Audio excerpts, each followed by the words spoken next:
Hello everyone, welcome back. So अभी अब तक हमने कुशल सर से उनके एक्सपीरियंस को, उनके जर्नी के बारे में पूछा। तो अब थोड़ा सा की कॉन्सेप्ट और टेक्नोलॉजी की तरफ चलते हैं।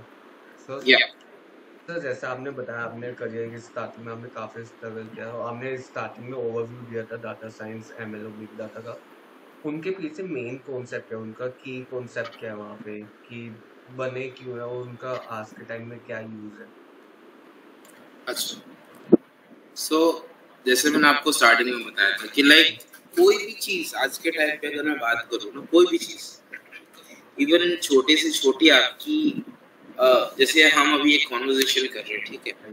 तो हम ये जो कॉन्वर्जेशन कर रहे हैं उसकी जो हमारी ईमेल पे बात है या फिर लाइक आपने मुझे लिंक शेयर की लिंक्डइन पे, सो लिंक्डइन वालों के लिए भी वो डेटा है और गूगल वालों के लिए भी वो डेटा राइट। है। सो आज के टाइम पे हर चीज जब डेटा से रिलेटेड है तो क्यों उसे ना पढ़ा जाए, उसे ना समझा जाए। और सी इंसान जो है उसका एक नेचर रहा है स्टार्टिंग से कि जहां उसको फायदा दिखता है वो वहां जाए। राइट। सिंपल कि उसे अगर ऐसा दिखेगा ना कि लाइक चलो इस चीज में अभी उनको प्रॉफिट है, इस चीज से उनका काम इजी हो रहा है, राइट, चीज से उनको पैसे बच रहे हैं, सो वो पहले वो चीज करेंगे। राइट। आपने इंडिया में क्या आपने कहीं भी देखा होगा कि अगर जो चीज जहाँ करने के लिए मना किया होगा लोग वही करेंगे, बिल्कुल सर। है। सो डेटा साइंस जब जब लोगों को पता चला कि लाइक ऐसा नहीं था कि लोगों को पता नहीं था, लोगों को पता था, लोग बहुत पहले से डेटा एनालिसिस कर रहे थे। पर ये जो डेटा एनालिसिस वाला टर्म है ना, वो अभी ये रिसेंटली कुछ 15-20 सालों में आया है। क्यों पहले के टाइम पे जब 2000s की बात कर रहा हूँ तो मैं तब क्या स्टॉक एनालिसिस नहीं होता था? होता था, बिल्कुल। लोग करते थे, पर तब लोगों को पता नहीं था कि वो क्या कर रहे हैं। टैग अवेयरनेस नहीं नहीं थी बस। था, मेन जो था वो टैग नहीं था लोगों के पास कि एक्चुअली कर क्या रहे हैं।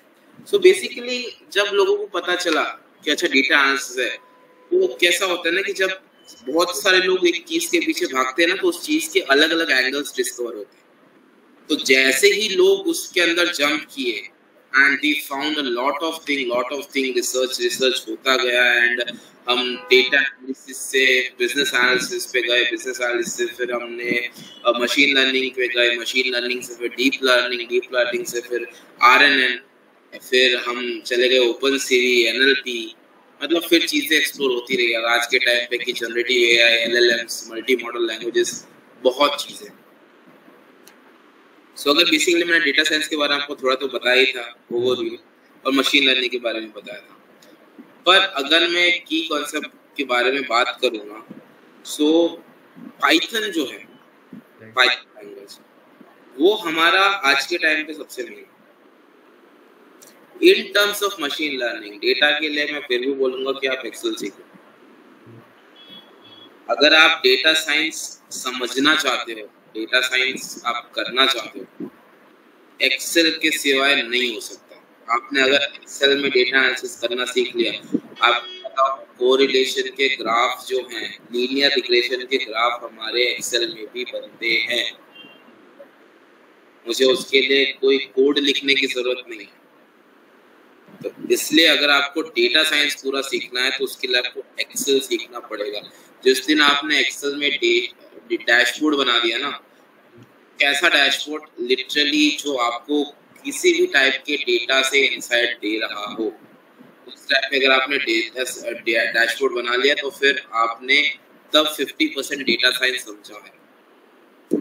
पाइथन क्यों आया था पिक्चर में? क्योंकि पाइथन के पास हमारे ऐसे मॉड्यूल्स थे या ऐसे लाइब्रेरीज थे जो हमारा काम एक्सेल के मुताबिक इजी कर दे रहे थे। Right sir.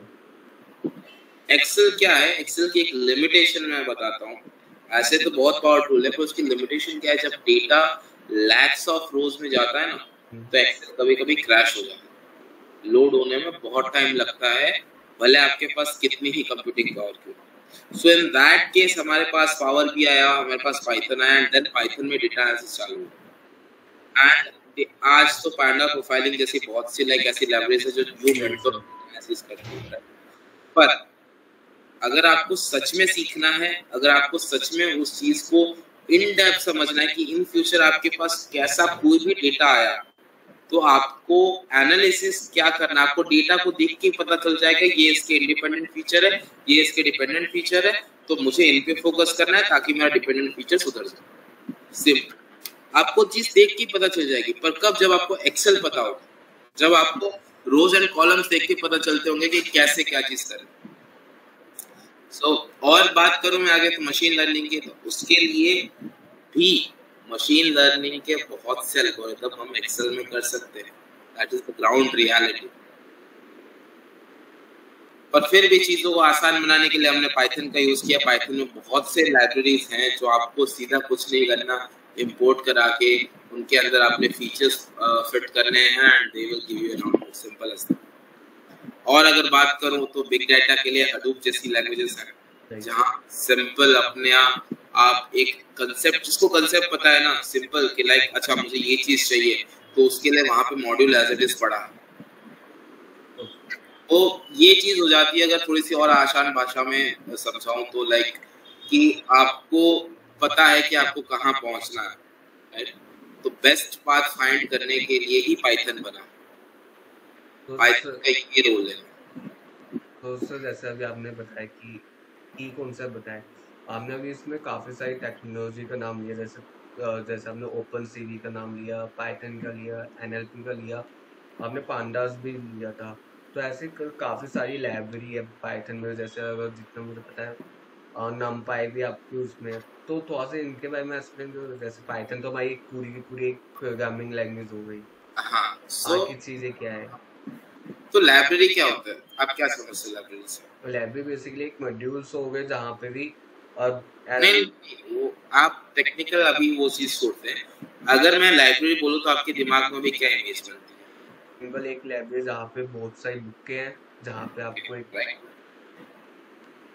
आपको, अगर मैं आज से बात कर रहा हूँ 20 से 25 साल पहले की, जब आपको ऐसा बोला जाए कि बेटा ये चीज जो है, जब हमारे पास इंटरनेट नहीं हुआ करता था, इतना एक्सेसिबल नहीं था लोगों के पास, कि बेटा ये चीज आपको पढ़नी है, चीज आपको ढूंढनी है, तो लोगों के पास एक ही ऑप्शन था, that they have to go to library.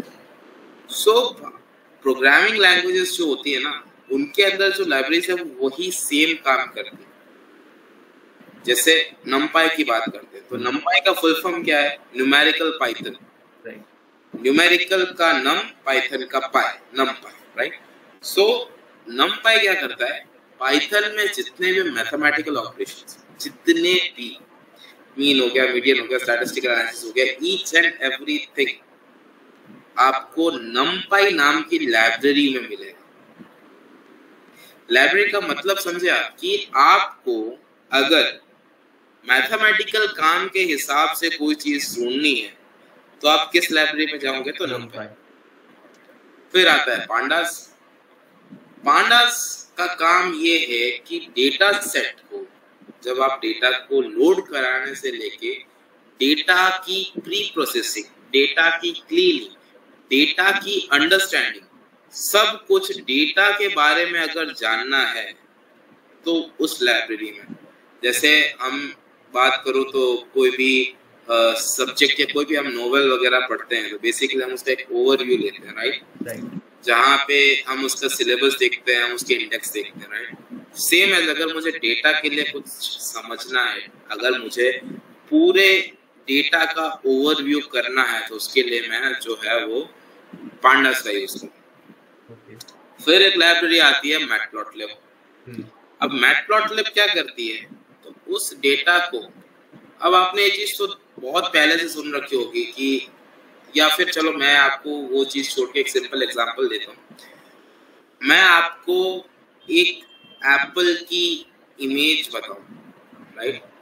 और बाजू में ही मैं आपको छोटे शब्दों में एप्पल लिखा हुआ बताऊं, सबसे पहले आपका ध्यान कहाँ पे जाएगा? एप्पल की इमेज पे, राइट? सो सेम एज उस कंसेप्ट को ध्यान में रखते हुए डेटा क्या है, किसको इंटरेस्ट नहीं,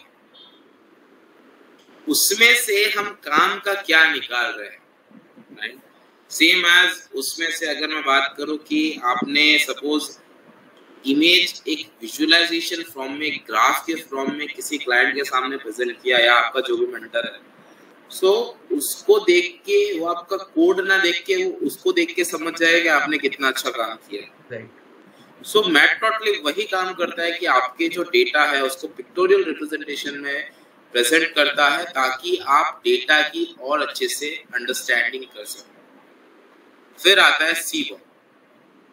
सीबॉर्न जो है वो मैटप्लॉटलिब के पापा।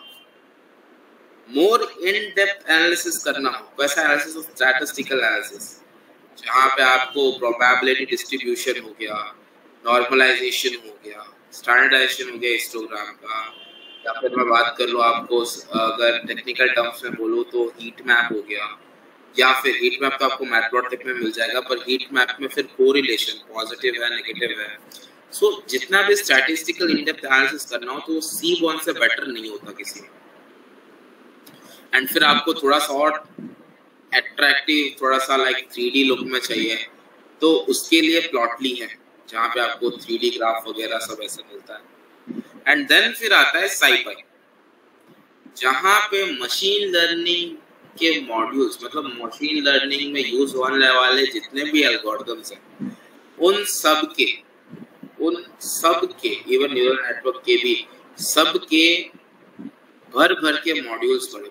सपोज अगर मैं लीनियर रिग्रेशन की बात करूं जो बेसिक एल्गोरिथम है मशीन लर्निंग, तो उसके रिगार्डिंग जितना भी मटेरियल है आपको उस लाइब्रेरी में मिल जाएगा, दिस नेम SciPy, जहाँ से डेटा का ट्रांसफॉर्मेशन से लेके डेटा का नॉर्मलाइजेशन से लेके ईच एंड एवरीथिंग।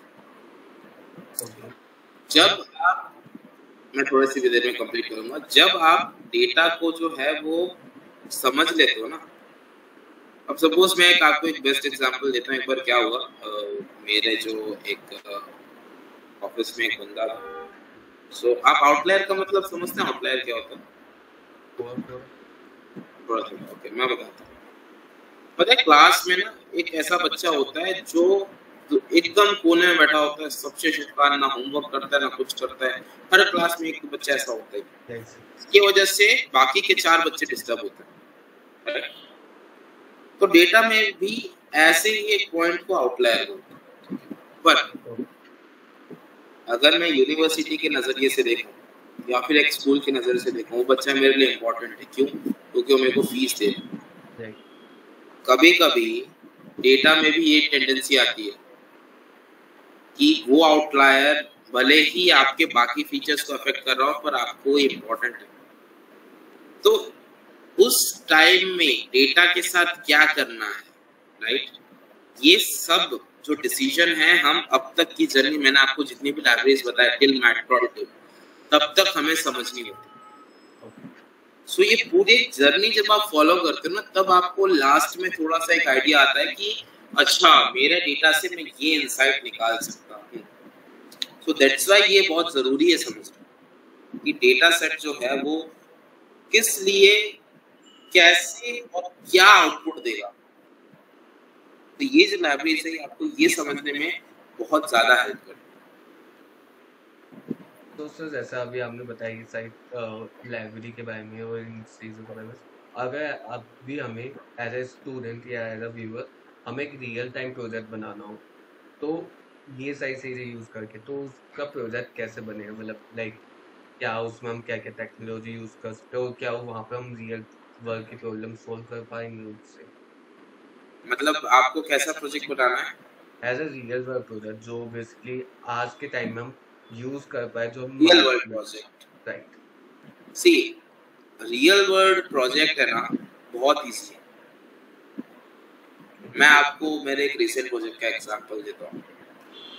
मेरे यहाँ पे ना एग्रीकल्चर के जो प्रोफेसर है वो एक दिन आए बस, बोले यार कौशल एक प्रॉब्लम है। मैंने बोला क्या हुआ? हम ऐसे ही चाय पे बात कर रहे थे, तो बोले यार हमारे पीछे जो गार्डन है मैं ये नहीं समझ पा रहा कि उसका जो मॉइस्चर है वो कभी बढ़ जाता है कभी कम हो जाता है, जिसकी वजह से मेरे जो प्लांट्स है, स्पेशली जो ऐसे प्लांट्स जो रेयर होते हैं, राइट, मैं उनके बारे में, जो उनकी जो ग्रोथ है वो बेचारे मुरझा जा रहे, कितना भी फर्टिलाइजर दो कुछ भी दो, तो वो सॉल्व ही नहीं हो पा रहा इशू। मेरे बहुत से पैसे डूब गए।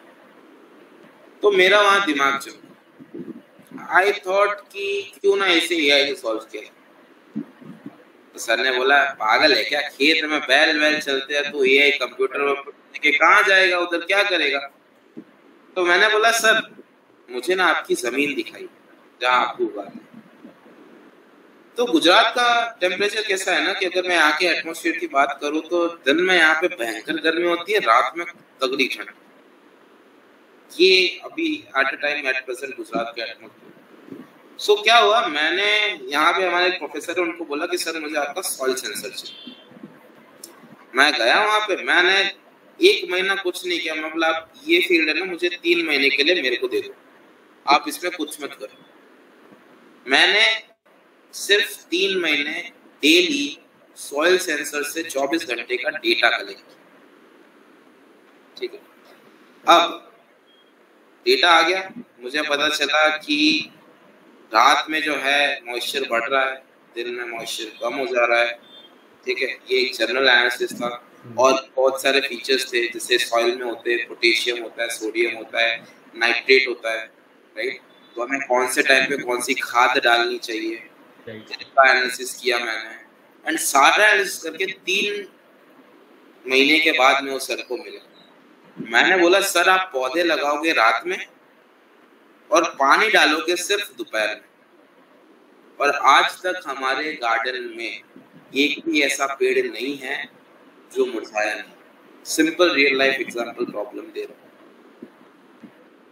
सो प्रॉब्लम आपके पास ही है। सी बहुत से लोगों को ये इशू होता है ना कि सर हम प्रॉब्लम क्या लें, राइट। बच्चों को ये नहीं समझ में आता कि यार प्रॉब्लम क्या है, सर प्रॉब्लम कहाँ से ढूंढे। वो लोग चैट जीपीटी से पता नहीं क्या जनरेट करके लाते हैं और फिर चैट जीपीटी में वही घिसा पीटा दिखाता है, पार्किंग प्रॉब्लम, फिर वो सेंटिमेंटल एनालिसिस। तो यार ये तो हो गया, ऐसा कुछ करना चाहिए आज के टाइम पे जो रियल वर्ल्ड प्रॉब्लम है अगर आपको सॉल्व करनी है। तो सबसे मेन है कि आप जो है वो डेटा कहाँ से ले रहे हो। अगर डेटा रियल वर्ल्ड हुआ तब जाके वो आपकी रियल लाइफ प्रॉब्लम कहलाएगी। That is the first point. कोई भी रियल लाइफ प्रॉब्लम को सॉल्व करने से पहले आपको ये देखना है, इससे क्या होता है कि हम जब कोई भी नई गाड़ी लेते हैं तो हम टेस्ट ड्राइव करते हैं, राइट, इसके सारे फीचर्स चेक करते हैं। सेम एज यूज्ड कार और नई कार में क्या फर्क है। यूज्ड कार में आपको नहीं पता होता है कि उस गाड़ी को किस तरह से चलाया गया। सेम एज यूज्ड डेटा में आपको ये नहीं पता होता है उस डेटा को कैसे जनरेट किया। सो जब तक आपने रियल लाइफ डेटा लिया है, ठीक है, जब तक आपने रियल लाइफ चीजों को समझा है, क्योंकि आपने वो खुद डेटा लिया है तो आपको पता है कि आपने कैसे क्या किया है, राइट। सो उन चीजों से जब तक आपके पास जो एक जैसे भी फॉर्मेट में आए, एक्सेल में आए या फिर किसी भी सीएसवी में आए, जेसन फॉर्मेट में आए, जो भी आपका रियल लाइफ जनरेटेड देता है, that is your first step for the real life project. और उसका बेस्ट एग्जांपल है कैगल। कैगल की कॉम्पिटिशन्स में सबको रेफर करता हूँ, इवन मेरे बच्चों को भी बोलता हूँ, भले आप जीतो ना जीतो, आपको ये पता चलता है कि इस प्रॉब्लम को मैं दूसरे 100 तरीके से सॉल्व कर सकता हूँ।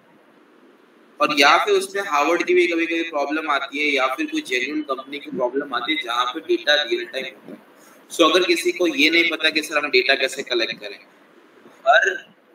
मैं आपको एक चीज बताता हूँ, हर एसएमसी हो गए यहाँ पे, सूरत म्युनिसिपल कॉर्पोरेशन, सेम एज अगर महाराष्ट्र में हो तो बीएमसी वाले हो गए, राइट। तो हर किसी का म्युनिसिपल कॉर्पोरेशन का डेटा उनके साइट पे रहता ही है, गवर्नमेंट साइट पे डेटा रहता ही है और वो डेटा कभी भी मैनिपुलेट नहीं है। सो आपको अगर कोई प्रॉब्लम सॉल्व करनी है तो अपने स्टेट की प्रॉब्लम पकड़िए, अपने आजू बाजू की प्रॉब्लम पकड़िए, एंड डेटा जब कलेक्ट हो जाए, राइट, तो उससे सबसे ज्यादा टाइम इस चीज में लगता है कि ये करने में कि उसे सेट करने में, उसे किस तरह से रिप्रेजेंट करना है, उसे किस तरह से आप अपने काम में ले सकते हो, क्योंकि डेटा आपके मुताबिक नहीं आता है। आप मार्केट से सब्जी लेके आ रहे हो तो बनी बनाई थोड़ी आती है, आप तो उसे बेसिकली रॉ फॉर्म में होता है। यस, तो सेम है, जब आप रियल वर्ल्ड डेटा लेते हो तो वैसे ही उसी सब्जी की तरह कच्ची होती है जो मार्केट से आप ले आते हो, उसे काट के, उसे धो के, उसे पका के फिर वो रेडी टू ईट होता है। सेम इस डेटा को भी इसी तरह कुक करना पड़ता है, right. Ready to use for yourself. और उसमें भी बहुत टाइम जाता है जब आप रियल वर्ल्ड एग्जाम्पल करते हो, फिर आप उसे प्री प्रोसेस करते हो, फिर आप उस पर मशीन लर्निंग एल्गोरिथम लगाते हो, फिर प्रेडिक्शन करते हो, तो बात की बात है, वो ज्यादा टाइम नहीं लगता। पर डेटा कलेक्ट से लेके data pre processing ready to use तक डेटा में सबसे ज्यादा टाइम लगता है। थैंक यू सर, मतलब आपने बताया कि हम कैसे रियल वर्ल्ड प्रोजेक्ट कैसे बना सकते हैं, उसमें क्या क्या चीज़ें चाहिए। तो उससे ये अब नेक्स्ट एपिसोड में थोड़ा सा बात करते हैं एआई और डाटा साइंस के बारे में। डेफिनेटली। Thank you.